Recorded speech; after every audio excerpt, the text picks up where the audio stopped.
बिस्मिल्लाहिर्रहमानिर्रहीम। अस्सलामुअलैकुम। Welcome back to my YouTube channel #Amreen. आज हम बना रहे हैं लच्छा पराठे। रमज़ान स्पेशल में बना रहे हैं। सहरी में हर घर में पराठे बनते हैं। इसे आप फ्रोज़न करके भी रख सकते हैं। अगर जिस तरीके से हम बता रहे हैं इस तरीके से आप बनाएंगे तो इसे तकरीबन 6 माह तक आप पराठों को फ्रीज़ कर सकते हैं, बिल्कुल भी ख़राब नहीं होते। तो फिर बनाना शुरू कर लेते हैं। बिस्मिल्लाहिर्रहमानिर्रहीम। सबसे पहले मैंने मैदा लिया 3 कप, जिसको मैंने छान लिया था। छानना बहुत ज़्यादा ज़रूरी है। इसके बाद इसमें मैंने सूजी शामिल किया तकरीबन 2 टेबलस्पून, इसको भी मैंने छान लिया था। और पिसी हुई चीनी ली है मैंने 1 टेबलस्पून। इससे ज़बरदस्त किस्म का पराठे का बहुत अच्छा खूबसूरत सा कलर आएगा। नमक लिया मैंने ½ टीस्पून और देसी घी लिया जिसको मैंने मेल्ट कर लिया था 2 टेबलस्पून। और ग्लूकोज डी लिया मैंने 1 टीस्पून। ग्लूकोज डी से भी इसका अच्छा कलर आएगा, अगर आप डालना चाहें तो डाल लें, वरना स्किप भी कर सकते हैं। और 1 कप मैंने रूम टेम्परेचर पर मिल्क लिया है। दूध डालने के बाद आप इसको नॉर्मल सी डो बना लेंगे। दूध की जगह पर आप पानी भी शामिल कर सकते हैं। तकरीबन 15 मिनट के लिए इसको रख देंगे और उसके बाद इसे नीट कर लेंगे। थोड़ा सा देसी घी डालने के बाद इसे दोबारा से नीट कर लेंगे। हमने नीट कर लिया है डो को थोड़ा लंबा रोल करेंगे। इस डो से तकरीबन हमारे 6 पराठे बनकर तैयार होंगे। इक्वल साइज़ के हम पेड़े निकाल लेंगे। प्लेट को ग्रीस करेंगे। तमाम पेड़ों को रखने के बाद इसको दोबारा से ऑयल से ग्रीस कर देंगे पेड़ को और ढककर रख देंगे 10 मिनट के लिए। पेड़ों को रेस्ट हो चुका 10 मिनट का, खुश्क आटा डस्ट करेंगे और उसके बाद इसको बेल लेंगे। बहुत बारीक हमें इसे बेलना है। इसके बाद देसी घी, हम चूँकि देसी घी में पराठे बना रहे हैं, आप नॉर्मल घी में भी बना सकते हैं, बनास्पति घी में, लेकिन इसे ऑयल में मत बनाइएगा वरना ये ज़बरदस्त किस्म के नहीं बनेंगे इसके लच्छे।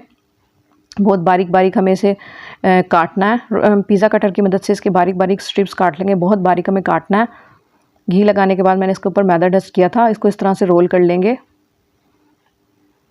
बहुत आसानी से ये रोल हो जाएगा। रोल करने के बाद इस पर अच्छे तरीके से हमें घी को लगाना है, तभी इसके जो लच्छे हैं ये बनकर तैयार होंगे। हर तरफ मैंने अच्छे तरीके से घी को लगा दिया। इसके बाद इस पर हाथों पर इसे पेड़े को इस तरह से लपेट लेंगे। लपेटने के बाद पेड़े के ऊपर दोबारा से हमें घी को लगाना है और इसे 10 मिनट के लिए मज़ीद रेस्ट के लिए रख देंगे। रेस्ट हो चुका है। जो सबसे पहला पेड़ा था उसको मैंने उठाया। उठाने के बाद इस पर खुश्क आटा बिल्कुल भी नहीं लगाएंगे और इसको नीचे की तरफ से, जो इसकी लच्छे वाली साइड है, उसको नीचे की तरफ से रखने के बाद इसको रोलिंग पिन की मदद से हल्का हल्का प्रेस कर लेंगे। बहुत ज़्यादा बारीक पराठा नहीं बनता और ना ही बहुत ज़्यादा बड़ा बनता है।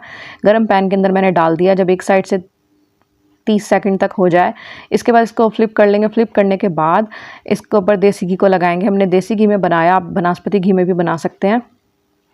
दोनों साइड से इसको इस तरह से 30 से 35 मिनट तक सेकने के बाद जब इसका खूबसूरत सा कलर आ जाएगा तो इसे हम पलट लेंगे। पलटने के बाद दोनों तरफ से घी लगाने के बाद सेक लेंगे। इसको पराठे को पकाने के लिए बहुत ज़्यादा जल्दी नहीं करनी, वरना ये अंदर से कच्चा रह जाएगा, क्योंकि थोड़ा मोटा पराठा होता है, इसको सीखने में थोड़ा टाइम लगता है। ये देखिए कितने ज़बरदस्त इसके लच्छे बनकर तैयार हुए हैं। एक पराठा हमारा बनकर तैयार हो चुका है। इसी तरह से हम सारे पराठे बना लेंगे। इतना ज़बरदस्त का फैनी पराठा बनकर तैयार हुआ है। इसको हम तोड़कर दिखा देंगे ऊपर से क्रिस्पी और इसकी एक लेयर किस तरह से मुकम्मल तौर पर कुक है। फ्रोज़न करने के लिए मैंने पेड़े बना लिए थे। पेड़े बनाने के बाद इसको इस तरह से बेल लेंगे। बेलने के बाद इसको गर्म तवे के ऊपर तकरीबन 30 सेकंड के लिए इसको सेक लेंगे। जब ये इस तरह से हो जाएगा, दोनों साइडों से इस तरह से सेकने के बाद इसे ठंडा कर लेंगे और एक फ्लैट प्लेट लेंगे, क्योंकि जो प्लेट जिस तरह की लेंगे उसी शेप का ये पराठा फ्रोज़न हो जाएगा। बटर पेपर लगाने के बाद दोबारा से एक और हमने पराठा रखा। इस तरह से हम फ्रीज़ कर लेंगे पराठों को। उम्मीद है आपको वीडियो अच्छी लगी होगी। अच्छी लगी है तो लाइक कीजिएगा, शेयर कीजिएगा। मिलते हैं नेक्स्ट वीडियो में, तब तक के लिए अस्सलाम वालेकुम।